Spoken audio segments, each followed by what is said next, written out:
Hi guys, welcome back to my 180 days glow up journey. आज है day 34 और आज हम करने वाले हैं कार्डियो प्लस मोबिलिटी वर्कआउट। सबसे पहले मैं कार्डियो करूंगी, उसके बाद मैं मोबिलिटी एक्सरसाइज करूंगी। तो कार्डियो में मैंने बट किक एक्सरसाइज की है। इस एक्सरसाइज से हैमस्ट्रिंग एक्टिवेट होती है और ब्लड सर्कुलेशन इंप्रूव होता है। आपको 40 सेकेंड से 1 मिनट तक कंटिन्यूसली इसको करना है, फिर 20 सेकेंड का रेस्ट देना है और फिर से ये स्टार्ट करना है। ऐसे कम से कम 3 से 4 रिपीटिशन जितने आपसे हो सकते हैं उतने करिए। उसके बाद मैं यहाँ पर मार्च हाई नीज कर रही हूँ। ये एक्सरसाइज हार्ट रेट भी बढ़ाती है, स्टेमिना भी इम्प्रूव करती है। जैसे आप 10,000 स्टेप करेंगे तो आप जल्दी से थकेंगे नहीं। अगर आपका स्टेमिना अच्छा होगा, आप ज़्यादा देर तक एक्सरसाइज कर सकेंगे और काफ़ी ज़्यादा रेपिटेशन के साथ। सिर्फ मसल्स स्ट्रॉन्ग बनाना ही इनफ नहीं होता, स्टेमिना और फ्लेक्सिबिलिटी भी उतनी ही इम्पॉर्टेंट होती है। अब मैं कर रही हूँ साइड स्टेप रीच एक्सरसाइज। इसमें आपको बॉडी को एक साइड लेके जाना होता है और एक जिस लेग को आप एक साइड कर रहे हैं उसी हाथ के ऊपर करना है। पहले तो मैं समझ नहीं पा रही थी ये एक्सरसाइज करना कैसे है, लेकिन धीरे धीरे जब मुझे समझ में आया तब मैंने इसको दोबारा से स्टार्ट किया।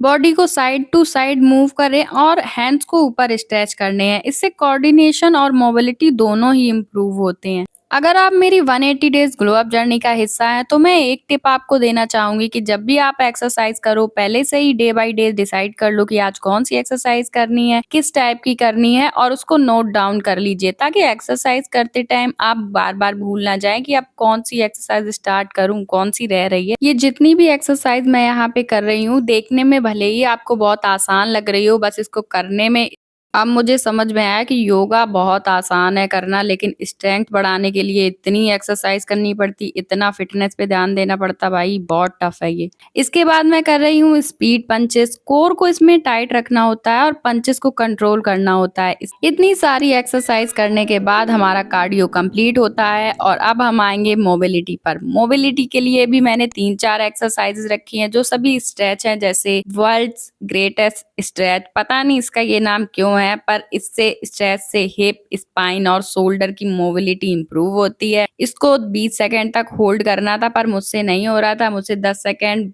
इतना मेहनत लग रही थी इसमें, मुझे तो पोस्चर ही नहीं समझ में आ रहा था कि कैसे इसको होल्ड कर। जितना ये देखने में आसान लग रहा है उतना करने में बिल्कुल भी आसान नहीं है। इस स्ट्रेच को कंप्लीट करने के बाद मैं नेक्स्ट स्ट्रेच पे आती हूँ जिसका नाम है हिप फ्लेक्सर स्ट्रेच। अगर आप ज्यादा देर बैठे रहते हैं या पढ़ते रहते हैं एक ही सीट पे काफी घंटों तक, उनके लिए ये स्ट्रेच बहुत ही बेनिफिशियल है। ये आपके हिप एरिया में जो भी स्टिफनेस होती है उसको कम करने में आपकी हेल्प करता है और बहुत ज़्यादा बॉडी को फ्लेक्सिबल बनाता है। पर एक बार में आपको रिजल्ट नहीं मिलेगा, आपको धीरे धीरे इस पर काम करना होगा। जैसे आज आपने किया, आज से 4 दिन बाद आप फिर ये स्ट्रेच कर रहे हैं, फिर उसके 4 दिन बाद कर रहे हैं, तो कंटिन्यूटी आपकी बनी रहेगी और आप धीरे धीरे देखेंगे कि आप ज़्यादा देर तक होल्ड कर पाएंगे स्ट्रेच को। जैसे अभी तो मैं 6 से 7 सेकंड ही होल्ड कर पा रही हूँ और मुझे एक्चुअली समझ भी नहीं आ रहा है कि मैं सही से कर भी रही हूँ कि नहीं कर रही हूँ, पर मुझे करना है क्योंकि कंटिन्यूटी भी ज़रूरी है।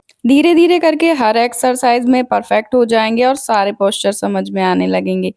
अब नेक्स्ट स्ट्रेच है चेस्ट एंड शोल्डर स्ट्रेच। ये आपकी अपर बॉडी को काफी रिलैक्स फील कराता है और शोल्डर पे जितना भी टेंशन है ना उसको रिलीज करता है। ये कैसे करते हैं मैं आपको करके दिखा रही हूँ। ये सबसे पहले मैं शोल्डर स्ट्रेच कर रही हूँ। हाथ को ऐसे पीछे लेकर जाना है, जितना आप ले सकते हैं पूरे हाथ को खींचना है, फिर उसको पीछे लेके जाना है जहां तक आप टच कर पा रहे हैं। दोनों हाथों की उंगलियों को फंसाकर सिर के पीछे लगाना है और उसको पीछे साइड पूरा खींच के स्ट्रेच करना है।